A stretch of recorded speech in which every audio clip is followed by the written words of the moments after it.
बीजापूरगदिक्षुकार्मुकुलसच्चक्राब्जबासोत्पलव्रीह्यग्रस्वविषाणरत्नकलशप्रोज्जत्कराम्भोरुः ध्येयो वल्लभया सपद्मकरया सृष्टोज्ज्वलद्भूषया विश्वोत्पत्तिविपत्तिसंस्थितकरो विघ्नो विशिष्टार्ददः. కాలగమనంలో అతి ముఖ్యమైన పండుగలు మన దక్షిణాదిన ముఖ్యంగా ఆంధ్రప్రదేశ్ వారి సాంప్రదాయం ప్రకారం ఉగాది. ఈ ఉగాది అనేది అసలైన శిశరైన సంవత్సరారంభం. అంతేకాకుండా జనవరి 1 అనేది మన సాంప్రదాయానికి సంబంధించింది కాదు. అయినా పాశ్చాత్య ప్రభావంలో చేసుకున్న దాని గురించి ఇక్కడ మనం మాట్లాడుకోవాల్సిన అవసరం లేదు. ఉగాది అనగానే మనకి గోచరించేటువంటి ముఖ్యమైనటువంటి విషయం యుగస్య ఆదిహి ఉగాది. ఉగా అంటే నక్షత్రం. నక్షత్రాల గమనాన్ని ఆధారం చేసుకుని ఏర్పడేదే చేసుకునేటువంటి అత్యధిక ముఖ్యమైనటువంటి పండగ ఉగాది. ఉగా అంటే నక్షత్రం. మనకి చాలా సులభ శైలిలో అర్థం చేసుకోవాలంటే 27 నక్షత్రాలు, 12 రాసులు. ఒక్కొక్క నక్షత్రానికి 4 పాదాలు. 12 రాసులకి ఒక్కొక్క రాశికి 9 పాదాల చొప్పున 12 9 108 పాదాలు. ఈ 108 సంకేతం ఏమిటంటే, ఈ 108 గనక మనం ఒక సంయుక్త అక్షరం గనక ఈ అక్షరం ఒక అంకెను చేస్తే 9గా వస్తుంది. 9 అనేది నవోన్మేషమైనటువంటి అంకె. మనం కూడా ఉగాది కూడా నవోన్మేషమైన ఉగాదిగా జరుపుకోవాలి. మనం పాత విషయాల్ని గ్రహించుకోక గతానికి స్వస్తివాచకం పలికి రాబోయేదానికి స్వాగతించి ఆనందించాల్సిన మహత్తరమైనటువంటి విషయం. ఇందాక చెప్పిన ప్రకారం లోకం అంతా తిన్నగా ఉంటే లోకంలో ఉన్న మనం కూడా తిన్నగా ఉంటాం అనేది విశ్లేషించాలి. అందుకనే ఈ 27x4 ఒక్కొక్క నక్షత్రానికి 4 పాదాలు, 27 నక్షత్రాలు 108 పాదాలకి అష్టోత్తర శతనామావళి అనేది అందరి దేవతలకి ఏర్పడింది. అంటే ఒక దేవతకు అష్టోత్తర శతనామం మనం త్రిపుటిగా చేస్తున్నామంటే అర్థం లోకమంతా తిన్నగా ఉండాలి, హాయిగా ఉండాలి. ప్రపంచంలో ఏ వ్యక్తి అయినా ఈ 108 పాదాలలోనే వాడి యొక్క జీవిత గమనం ఉంది. అయితే గమనించదగ్గ ముఖ్య విషయం ఇది గోచారం. గోచారంలో కొన్ని కోట్ల మంది ప్రపంచవ్యాప్తంగా మనకి ఈ నక్షత్ర పాదాల్లో ఇవి ఉంటారు. అయితే గ్రహచారం అని వేరే ఉంది. మనం జన్మించినప్పుడు మరి నాభిచ్ఛేదం చేసిన కాడి నుంచి గణకం చేసి అప్పుడున్నటువంటి ఆ యొక్క కాలగమనంలో ఉన్నటువంటి ఆ రాసులు, ఆ కాలగమనంలో ఉన్నటువంటి వాటి గతులను అనుసరించి ఏర్పాటు చేసేటువంటి ఇది దాన్ని మనం ముఖ్యంగా పరిగణలోకి తీసుకోవాలి. కానీ అది కనుక తిన్నగా ఉంటే గ్రహచారం, గోచారం దాని ముందు అంతగా ప్రభావం చూపించలేదు. అయితే మనకి మాతృగ్రంథం జ్యోతిష్ శాస్త్రం. మాతృదేవత అంటే అసలు జ్యోతిషం అనేది ఈనాటి కూడా షట్శాస్త్రాల్లో ఒకటి ఉంది. చాలా ఆదరించి గౌరవించదగ్గ గొప్ప శాస్త్రం. ఒక రకంగా శాస్త్రం అంటే శాసించేటువంటి అస్త్రం. దాన్ని గనక విధి విధానంగా గనక మనం అనుసరిస్తే చాలా లేవంగానే శ్రోత్రియులైనటువంటి వ్యక్తులు కానీ మామూలు కానీ ఈరోజు నా స్థితిగతులు ఎలా ఉన్నాయని చెప్పి పంచాంగాన్ని మనం చక్కగా పఠించాలి. ఇది మనం పఠిస్తే పఠనం, ఎవరైనా మనం మాట్లాడుతుంటే వింటే అది శ్రవణం. ఆ తేడా కొనుక్కోవాలి. కనుక ఉగాది రోజున పంచాంగ శ్రవణం, పంచ అంగములు అంటే ఏంటి, తిథి వార నక్షత్ర యోగ కరణములు అనేవి ఈ 5 ఇదిగా ఉంటాయి. ఉదయాన్నే లేవటం, సూర్యోదయాన్ని పరిగణలోకి తీసుకోవటం, ఆ రోజు ఉన్నటువంటి ఈ యొక్క గతులు అంటే సూర్యోదయం ఎప్పుడు, సూర్యాస్తమానం అయ్యేప్పుడు, ఏ నక్షత్రం ఎంతవరకు ఉంది, ఏ తిథి ఎంతవరకు ఉంది, ఇవన్నీ గమనిస్తూ ఆ ఉగాది పండుగ రోజున కూడా పాత జీవితాలకి స్వస్తి చెప్పి ముందర మనస్సును పవిత్రంగా పెట్టుకుని శారీరక శుద్ధి కోసం అభ్యంగన స్నానం చేసి ఆ తర్వాత మనం నింబ కుసుమ భక్షణం చేయాలి. అంటే ఆ తర్వాత చేసేటువంటి కార్యక్రమం పంచాంగ శ్రవణం. శతాయుర్వజ్రదేహాయ సంపత్కరాయ చ సర్వ అరిష్ట వినాశాయ నింబ కుసుమ భక్షణం. నింబ కుసుమ భక్షణం అంటే ఈనాడు వేప పువ్వు పచ్చడి అంటారు. కానీ దానికి వెనకాల శాస్త్రీయతగా ఎంతో విషయాలు ఉన్నాయి. లేత మామిడి చెగుళ్ళు, వేపపూత చెగుళ్ళు, కొత్త బెల్లం, కొత్త చింతపండు పులుసు, మామిడి చెరుకు మొక్కలు, లేత వేప చిగుళ్ళు, కొంచెం ఇంగువ పొంగించి, బెల్లము సైంధవరణాన్ని సమకూర్చి, తాటి బెల్లం, వాము, జీర, మంచి పసుపు ఇవన్నీ గనక కలిపి చెయ్యాలి. కానీ ఈనాడు హడావుడిగా కేవలం ఏదో ఇది షడ్రుచులు, ఈ షడ్రుచులు కాకుండా ఇందులో లేని ఇంకొక రుచి ఉంది. రుచి అంటే కాంతి, వెలుగు, మనం నాలుగుతో స్పర్శిస్తే వచ్చేటువంటి మామూలు రుచి. ఏమిటంటే అది కమ్మదనం అనేది అందులో లేకపోయినా కొద్దిగా గోఘృతాన్ని, ఆవు నీళ్ళు కలుపుతారు.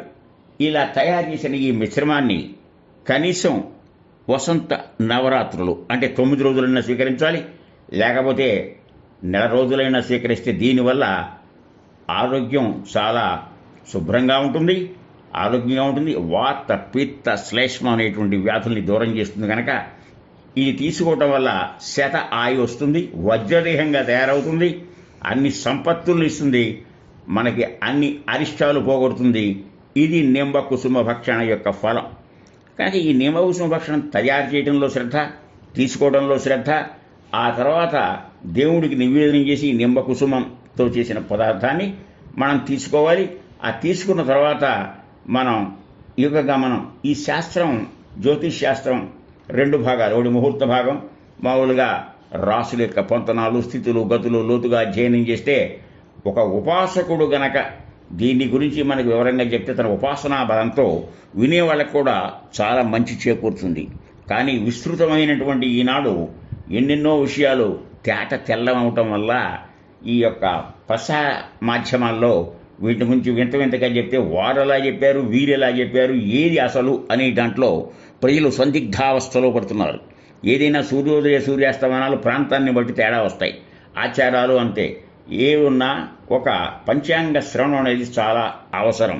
అది మన జీవితాన్ని ఎలా సంచరించాలి, ఎలా తీర్చిదిద్దుకోవాలి, ఎలా ప్రణాళికాబద్ధంగా జీవించాలని తెలియజేస్తుంది. అందుకనే శ్రీకళ్యాణ గుణావహం రిపుహరం దుస్వప్న దోషాపహం గోదానతుల్య పుణ్యం ఆయుర్వృద్ధి ఉత్తమం శుభయుతం సంతాన సంపత్ప్రదం నానాకర్మ సుసాధనం సముచితం పంచాంగ ఆకర్ణతాం పంచాంగమాకర్ణతాం. చెవులతో వినేది శ్రవణం, చెప్పేవాళ్ళు ఒక్కళ్ళే. ఆయన్ని చాలా గౌరవంగా సూచిస్తూ ఇది చేసిన తర్వాత ఆయన్ని చాలా మర్యాదగా సన్మానించడం కూడా ఈ యొక్క దీంట్లో ఒక భాగం. అనేక రకాల కళ్యాణ గుణాలైనటువంటి శత్రువుల్ని తొలగించేది. మనకి ఏదన్నా కళలు వస్తే దుశ్శకుణాలనే ఒక ఇది ఉంటుంది. వీటికి ఏం చేయాలి, పరిహారం అనేది కూడా శాస్త్రంలో ఉంటుంది. మనకి పంచాంగంలో ఒక గోదానం చేసినటువంటి పుణ్యం కలుగుతుంది, ఆయుర్వృద్ధి అవుతుంది, మనకి ప్రణాళికాబద్ధంగా జీవించేటువంటి అవకాశం కలుగుతుంది, చాలా శుభాన్ని కలుగుతుంది. మనం సక్రమంగా ఉండి ఆచరింపచేయటం వల్ల మనని పరిశీలన చేసేటువంటి మన సంతానం కూడా చక్కటి ఈ విషయాన్ని సౌపార్జన చేసి వాళ్ళు కూడా దీన్ని అనుసరించేటువంటి విధానం వస్తుంది. కనుక సంపత్ ప్రదానం అంటే సంతానం, సంపత్, అలాగే ఏ ఏ కర్మలు ఎలా చేయాలి, వీటికి కొన్ని వధూవరుల మేడ చక్రం ఏదో ఉంటుంది, వారికి వీరికి ఎంతవరకు పొంతనాలు కలిసాయి, ఏ సమయంలో పెళ్లి చేయాలి, మూఢం అంటే ఏమిటి, గ్రహణం అంటే ఏమిటి, విస్తృతమైనటువంటి విషయాలు వస్తాయి మనకి. ఇవన్నీ వింటే నవోన్మేషంగా మనకి ఉగాది ఎంతగానో ఉపకరిస్తుందనే దాంట్లో ఆశయం లేదు. అయితే అతిశయోక్తి లేదు ఒకటి. అయితే ఈ వచ్చేటువంటి విశ్వావసు మరుసటి సంవత్సరం, రేపు రాబోయే ఇంకో ఇది పరాభవనామ సంవత్సరం. ఏ సంవత్సరాలు ఎలా ఉన్నా భగవత్ కృప ఉన్నప్పుడు, గ్రహచారం బాగున్నప్పుడు ఏ గోచారం ఉండదు. ఒక చిన్న విషయం, మన వయస్సును కన్నా మనం గణించుకుంటే కనీసం 30, 40, 50, 60, 70 ఇన్ని సంవత్సరాలు ఇవన్నీ చక్రభ్రమణంలాగా ఈ సంవత్సరాలు వస్తూనే ఉన్నాయి. రాజులు మాతో సంవత్సరం ఏ వారం వస్తే రేపు వచ్చేది ఆదివారం కనుక ఆదివారానికి అధిదేవతైనటువంటి రవి రాజు అవుతాడు. దాని ప్రకారం ఆ యొక్క మంత్రవర్గం ఏర్పడుతుంది. ఏదైనా విశ్వం సమస్తం ప్రకాశయతి కిరణై ఇది విశ్వావసు అంటే ఏంటంటే సమస్త లోకమునకు శుభాలు, కళ్యాణాలని అందిస్తూ ఆనందమయమైన కిరణాలతో లోకములోని దుఃఖాల్ని తొలగించేదే విశ్వావసునామ సంవత్సరం యొక్క అసలైన అర్థం. ఈ రకమైన విశ్వాసంతో మన జీవిత యాత్ర ప్రారంభించాలి. అయితే ఈ అధిదేవత లోకాన్ని శుభాన్ని అందించుటకు నరులు చేత కట్టబడినటువంటి రథము యందు పరివేష్టితుడై ఖడ్గకేటములని ఆయుధాలు ధరించి లోకోపకారమైన చర్యలు జరిపి సర్వ శుభాల్ని క్షేమాల్ని అందించేవాడు కనుక అధిదేవత ఆదివారం నాడు రవి అని చెప్పాం. కానీ దీనికి వైశ్వానరుడు అనేటువంటి నామధేయం కలిగిన అగ్ని భగవానుడే దీనికి అధిష్ట దేవత. ఈ విశ్వాసనామ సంవత్సరంలో మనం కొన్ని జాగ్రత్తగా గమనిస్తే 12 మాసములు 355 రోజులు. ఇదేంటండి 355 రోజులు అంటే సంవత్సరానికి మామూలుగా 305 రోజులు ఉంటాయి. ఈ తిథి ద్వయాలు అవి సర్దుబాటుతో 355కి వచ్చింది. ఎంతో ఆశాజనకంగా ఉంటుంది. కనుక ఒక సౌఖ్యం, ఒక దైవ ప్రార్థన, మనం ఏ పని చేసినా నిర్విఘ్నంగా కొనసాగటానికి గణాధిపతిని కొలుచుకోవటం, ఆయా దేవతల మీద మక్కువ పెంచుకోవటం. అయినది దాన్ని మార్చలేం. రాబోయేదేమో ఎలా ఉంటుందో తెలియని పరిస్థితి.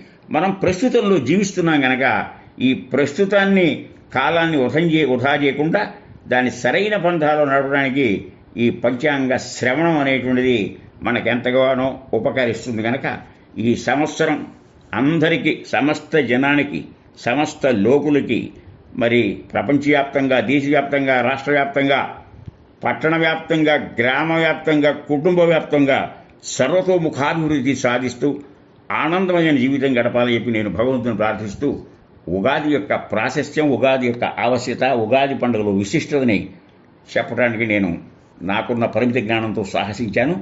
కనుక ఈ ఆనందాన్ని మీరందరూ పంచుకుంటూ కృతకృత్యులు అవుతారని చెప్పి ఆశిస్తున్నాను. ఓం సహనాభవతు సహనౌ పునక్తు సహ వీర్యంకరవావహై తేజస్వినావధీతమస్తు మా విద్విషావహై.